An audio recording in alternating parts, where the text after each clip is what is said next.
네, 지난번 시간에 이어서 다시 또 보도록 하겠습니다. 자, 한 번 더 다시 볼게요. 지방산이 분해가 되는 단계에 지금 우리가 배우고 있어요. 지방산은 홀수의 탄소 사슬로 된 게 있고 짝수가 된 것도 있어요. 그죠? 홀수든 짝수든 그 COO 카복실기 말단에 있는 탄소가 두 개씩 또 위에 두 개씩 또 두 개씩 잘려 나가요. 그래서 짝수는 두 개 다 잘려나가고 하게 되면은 6탄당에 두 개의 탄소가 남아있는 페닐아세트산이 되고 홀수계로 구성된 지방산은 카복실기에서부터 두 개씩 잘려나가고 맨 마지막에 한 개가 남아있는 것은 벤조산이라고 하는 걸로 최종 산물로 나와요. 그럼 이런 페닐아세트산과 벤조산은 이제 노폐물을 일종으로 해서 몸 밖으로 나갑니다. 그 과정을 이제 우리가 지방산 산화 경로라고 부르고 그것을 지금 16-12 보고 계신 이 그림에서 보여주고 있어요. 자, 이 그림에 의하면은 지방산이 맨 먼저 지방아실로 바뀌는데 이때는 뭐가 필요하다는 거죠? ATP에서 인산기가 두 개 빠져나가는 과정이 필요해요. 이 과정에서 아실기로 바뀌게 되고 이런 지방아실에 코에가 붙어 있는데 이 아실 코에 이 자체로는 미토콘드리아 안으로 들어올 수가 없어요. 그래서 미토콘드리아 안으로 들어오기 위해서는 카르니틴이라고 하는 것이 와서 코에 자리에 와서 결합을 하게 되고 카르니틴과 지방아실이 결합하게 되면 미토콘드리아의 내막을 통과해서 미토콘드리아의 매트릭스로 들어오더라는 이야기예요. 그러면 다시 이것은 지방아실 코에로 대체가 돼요. 그러니까 카르니틴이라고 하는 것은 세포질에 있는 지방아실을 마이토콘드리아로 이동해 주기 위한 중간 운반 체크를 한다 이렇게 생각하면 될 거예요.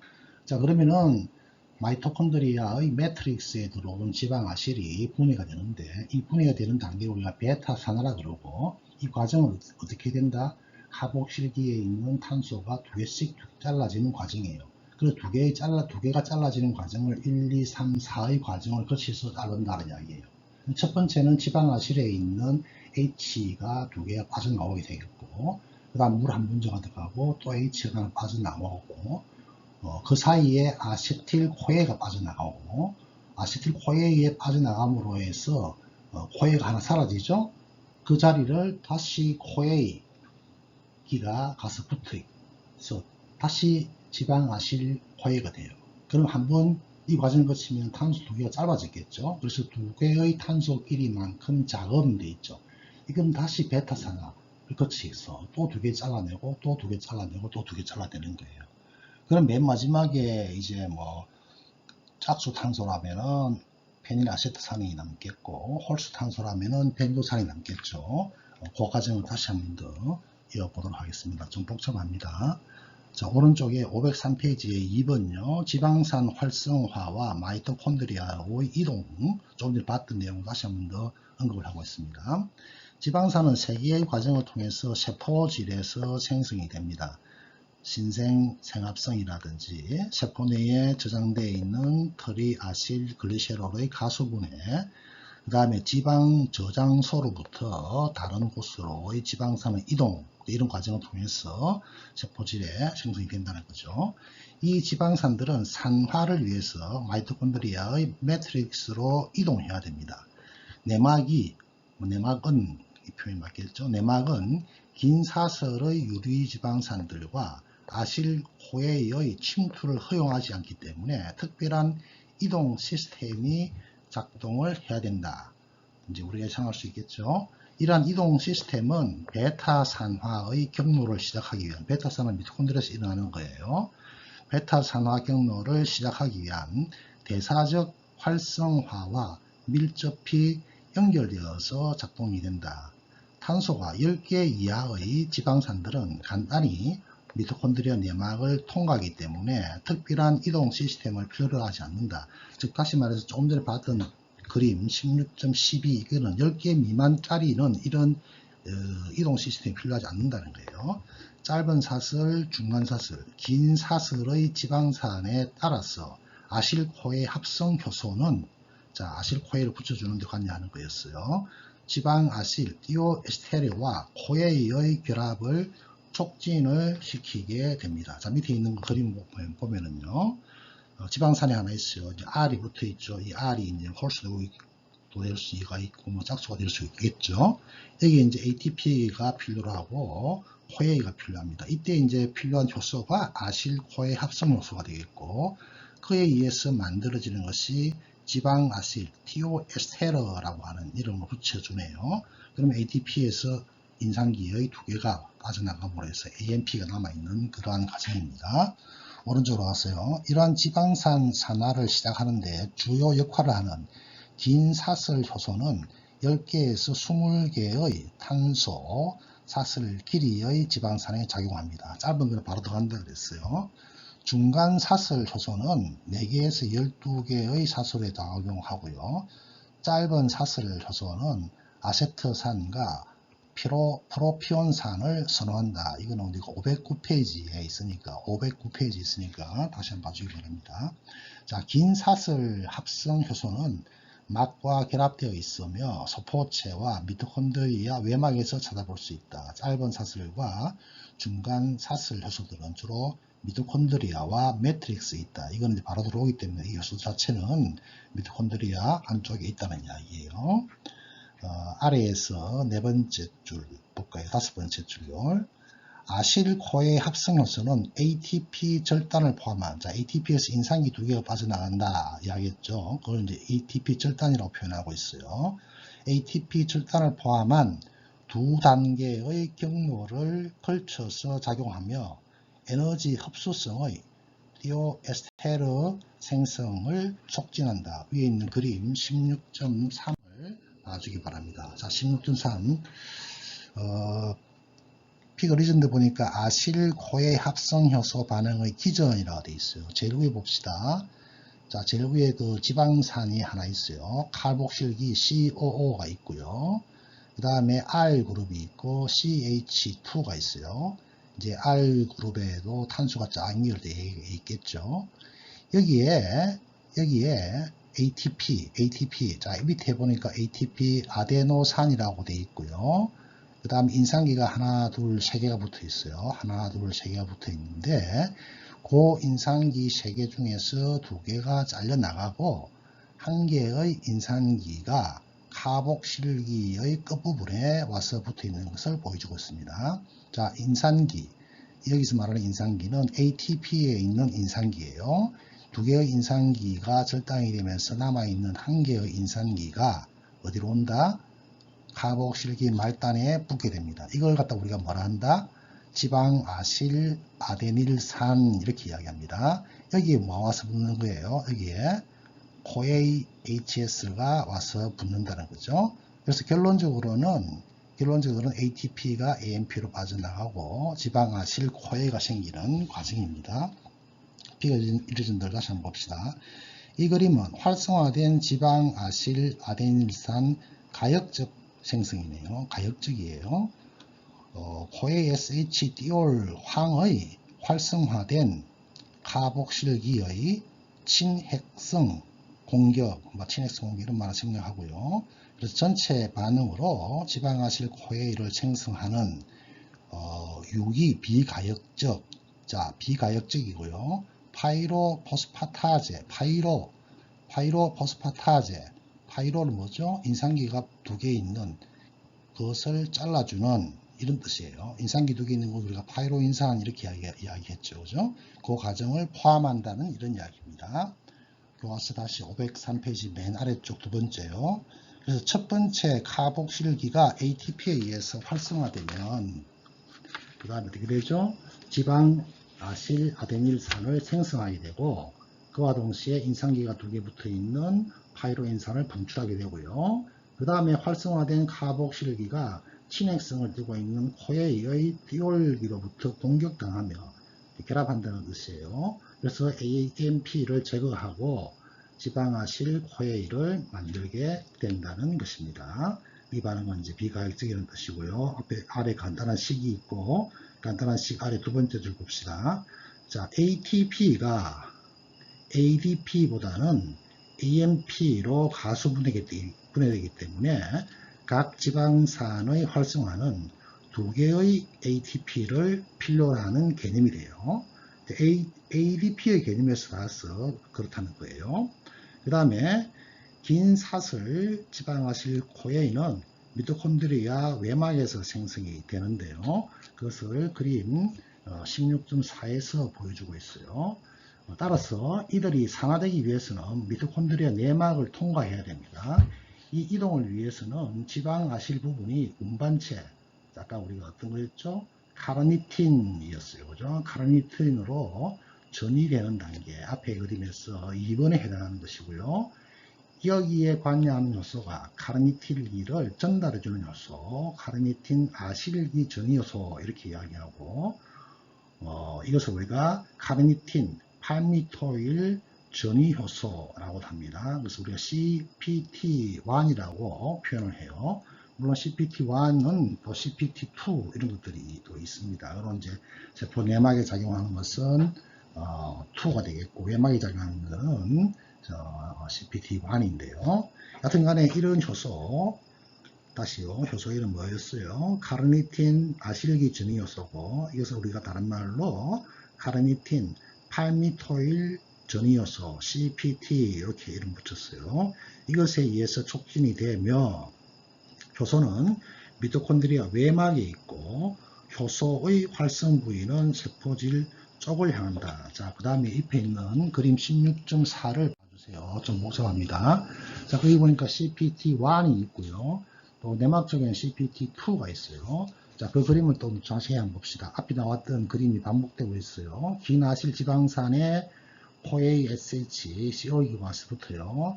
여기 관여하는 요소가 이 사슬은 10개 이상은 긴 사슬에 해당하는 것들이죠. 그래서 긴 사슬 아실코의 합성 요소가 되겠고, 거기 보니까 이제 CTP1이라고 하는 거에 의해서 어떻게 되죠? 이 카르니틴이 와서 붙는 모습을 보여주고 있습니다. 그래서 그 그림에서 우리가 세포 외막의 세포질 쪽에 CPT1을 그림을 이렇게 그려놓은 이유가 바로 밑에서 설명했던 그 내용들이죠. 그래서 세포 활성 부위, 효소의 활성 부위는 세포질 쪽에 있다. 그래서 세포질 쪽에 CPT1, 파란 보라색을 세포질 쪽에다가 표현을 해놓고 있습니다. 자, CPT 교사 왼쪽 아래요. CPT1의 활동은 그 결과적으로 뭘 만들어내죠? 네, 카르니틴이 붙어있는 지방아실 카르니틴을 만들어내겠죠. 파생체라고 표현하는데요. 자, 그럼 미토콘드리아는 이제 막이 두 개니까 외막도 통과하고 내막도 통과해야 될 거예요. 그래서 이것은 외막을 통해서 막 사이 공간, 여기서 막 사이 공간은 미토콘드리아의 외막과 내막 사이 공간이에요. 그쪽으로 들어오게 돼요. 그 다음에는 또 카르니틸 아실 카르니틸기 전이 효소라고 하는 것을 통해서 내막을 통과하게 됩니다. 이것이 우리가 앞에 페이지에서 봤던 파란색 동그라미 3번 그림이에요. 자, 두 번째 효소인 카르니틴 아실기 전이효소 2, 또 다른 말로 카르니틴 팔미토일 전이효소, 그래서 CPT2, 지금 보고 계시는 그림에서 내막 쪽에 보라색으로 표현을 해놓고 있어요. 자, 이것은 위치를 보면서 앞 내용을 봐주세요. 기질 쪽 내막과 느슨하게 결합되어 있으며 내막과 이렇게 막 사이 공간을 관통하는 모습으로 그려지가 있죠. 지방아실 카르니틴과 코에이를 이제 맞바꾸어 치기 하죠. 그래서 카르니틴을 이제 프리한 상태로 만들어내요. 그 다음에 긴 지방아실 코에이 사슬을 매트릭스에서 이제 생성하는 과정을 한다는 것을 그 그림에서 다시 보여주고 있고, 이 과정은 앞에 페이지 그림 16.2의 4번에 해당하는 그림이 되겠습니다.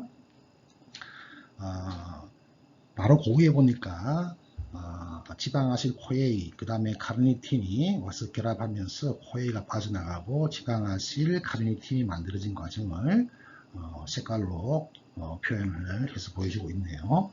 그 다음에 내막 전이효소는 역수송체이며 아실 카르니틴에서 자유 카르니틴으로 가역적 교환 반응을 촉진한다. 따라서 미토콘드리아 매트릭스에서 만들어진 만들어진 게 아니고 뭐 떨어져 나온 거죠. 떨어져 나온 프리한 카르니틴은 전위 효소, 위치를 바꿔주는 효소를 통해서 막사의 공간으로 되돌아가며 외막 내에 있는 소공을 통해서 이제 세포질로 다시 이동해 가네요. 그럼 다시 또 사용을 하겠죠. 지방아실 카르니틴은 일반적인 에스테르이긴 하지만 이 화물 내에 에스테르 결합은 어느 정도 활성화되어 있으며 이거는 좀 생략하고요. 여하튼간에 카르니틴 아실기 전이 요소의 가역적인 반응을 통해서 이루어진다는 걸 보여주고 있습니다. 자, 이 복잡한 왕복 과정은 왜 일어나는 것일까? 왜 이런 복잡한 과정을 하느냐 이거예요. 자, 이 과정으로 지방산 산화가 조절되기 때문입니다. 결국 우리가 지방을 빨리 분해하느냐, 분해하지 않느냐의 목적에 따라서 지방의 처리가 달라져야 되겠죠. 그래서 산화와 재합성이 동시에 일어날 경우에 이런 과정을 막아주는 거예요. 산화면 산화, 합성이면 합성, 둘 중에 하나가 일어나기 위한 과정으로 이것을 격리시켜준다는 것이죠. 그래서 카르니틴 아실기 전해요소 1번 CPT1로 되어 있는 것은 지방산 합성의 첫 중간체인 만노닐 코에 의해서 강하게 저해된다. 자, 만노닐 코에는 지방을 만들어내기 위한 첫 번째 단계에서 만들어진 화물이에요. 그러면은 이 화물들이 많이 만들어지면 어떻게 해요? 그리고 이제 이런 1번의 효소의 합성을 억제시켜야 되겠죠.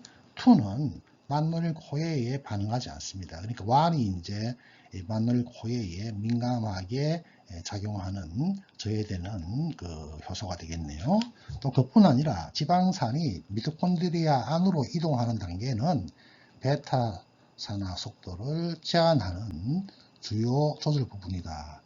따라서 지방산 합성을 선호하는 세포 내 상태들은 지방아실 부분이 세포 내 산화구역으로 이동되어서 산화되는 것을 막아야 되겠죠. 네, 이 부분 한번 여러분들 다시 한번 더 읽으면서 이해를 좀 해야 될 필요성이 있습니다. 자, 그 다음에 베타 산화. 지금부터 이제 미토콘드리아 매트릭스로 안으로 들어와서 나타나는 베타 산화입니다.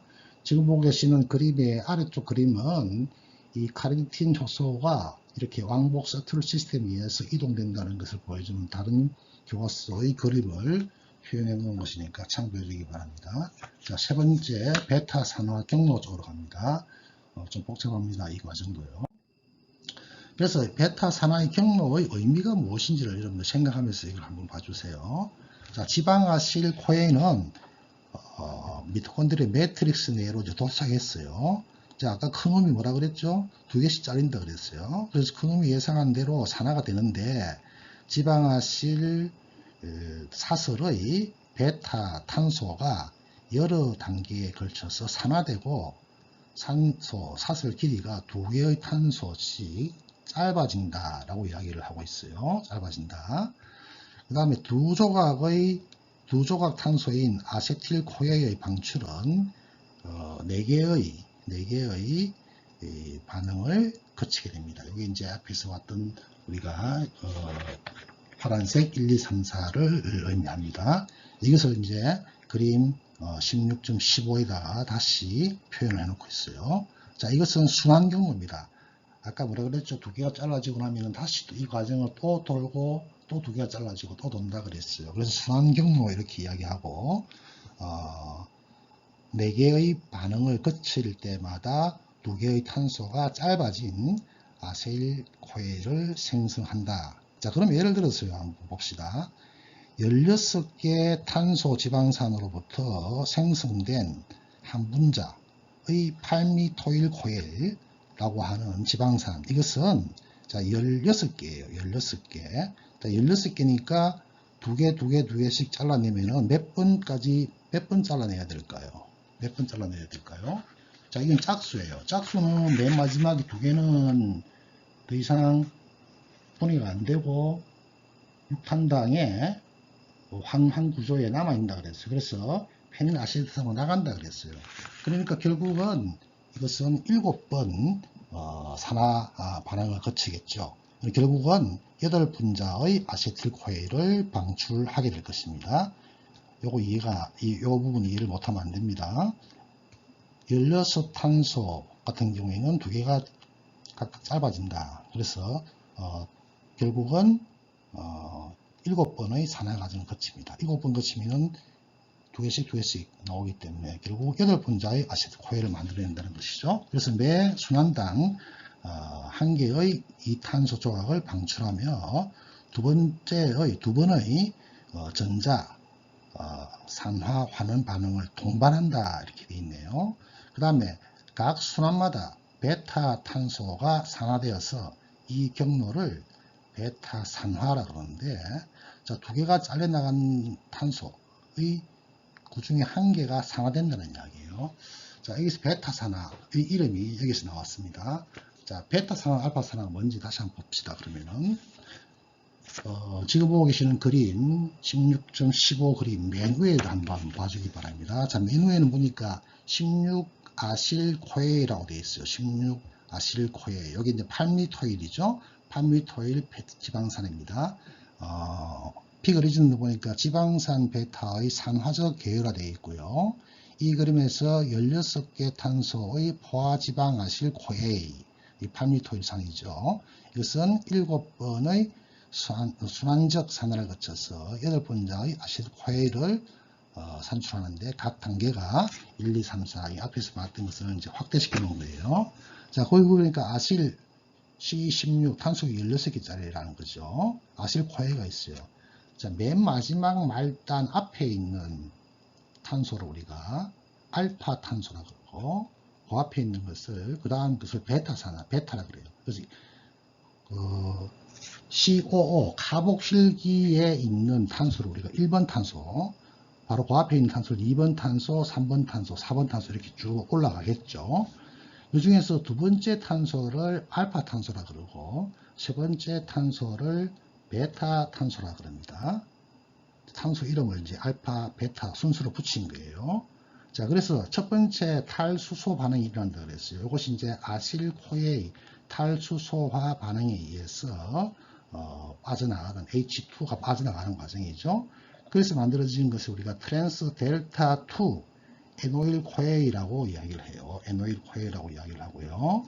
이것이 이제 수화 과정을 거쳐, 아까 수화 과정을 거친다 그랬죠. 물이 들어와요. 물이 거쳐서 만들어지는 것을 L3, 물이 들어왔으니까 하이드록시 아실코에 이렇게 이야기하고요.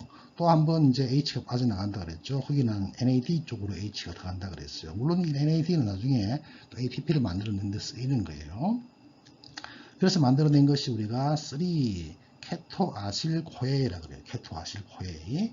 그 다음에 티올라이즈라고 하는 효소에 의해서 이것이 잘리게 돼요. 잘리게 되면서 아실코에가 만들어지고, 그 아실코에가 탄소를 잘라낸 자리에 뭐가 붙습니까?